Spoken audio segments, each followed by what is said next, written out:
1950s, we're going to cover you for any 8-push or regular U.S. history textbook. And really, you can't understand the 1950s without understanding Eisenhower. The Republican candidate, Dwight Eisenhower, was elected in 1952. He is a moderate Republican. Remember him from D-Day, the head of NATO. And he has, with him, the hardcore anti-communist Richard Nixon as his vice president. And you'll remember Nixon from the Alger Hiss case. And he's a political moderate. He's not really interested in any New Deal, fair deal. He is a Republican. He likes balanced budgets. He doesn't want a large federal government. But he's going to let many of the New Deal programs continue on, such as Social Security benefits are actually going to be extended under Eisenhower. The minimum wage is going to be increased, but he's not pushing a huge domestic reform program during his administration. In spite of that, the largest public works project ever in our history is going to be adopted under the Eisenhower administration, and that's the Interstate Highway Act in 1956. And you can see on the map all of the highway construction that takes place under this act. It provides for the building of 42,000 miles of interstate highways, and it's justified partially as necessary for national defense. So if there is a nuke attack, this would allow people to evacuate cities much easier. It has huge consequences. It creates jobs, it leads to the growth of the suburbs and white flight from major cities.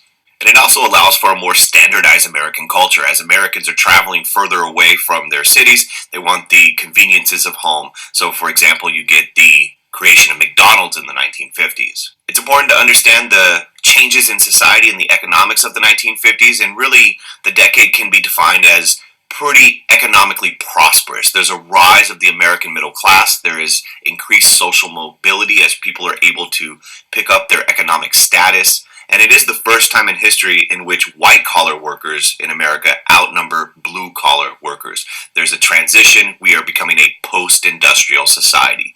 And as a result, union membership is going to decline following the 1950s. Post-World War II, we have a continuation of that stuff we saw immediately after the war.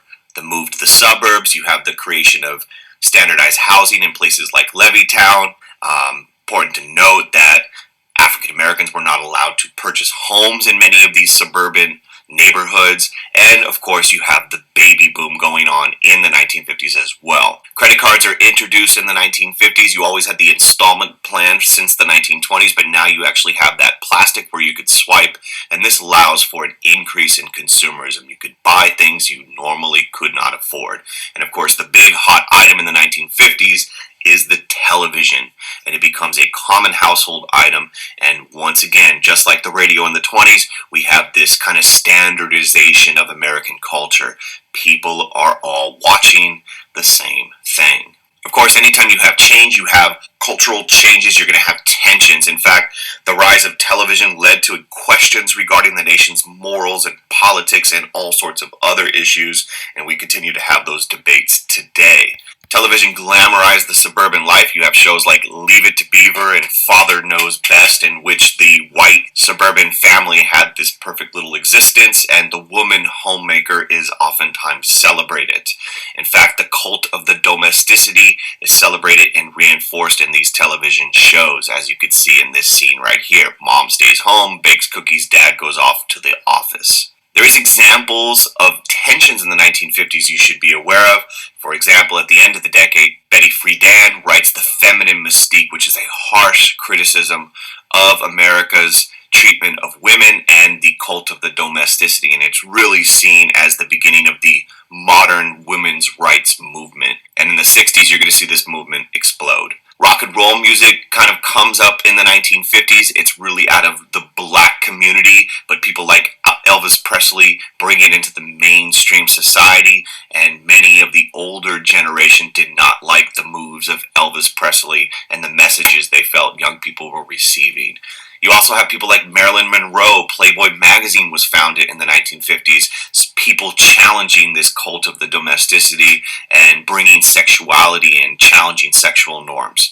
And most famously, you have the Beats, the Beat generation, the Beatniks, people such as Jack Kerouac, who wrote the book On the Road, Allen Ginsberg, famous for his poem Howl, and others, which they really criticize the conformity, the consumerism of the 1950s, and they are the counterculture of the decade. A big part of the 50s, though, is the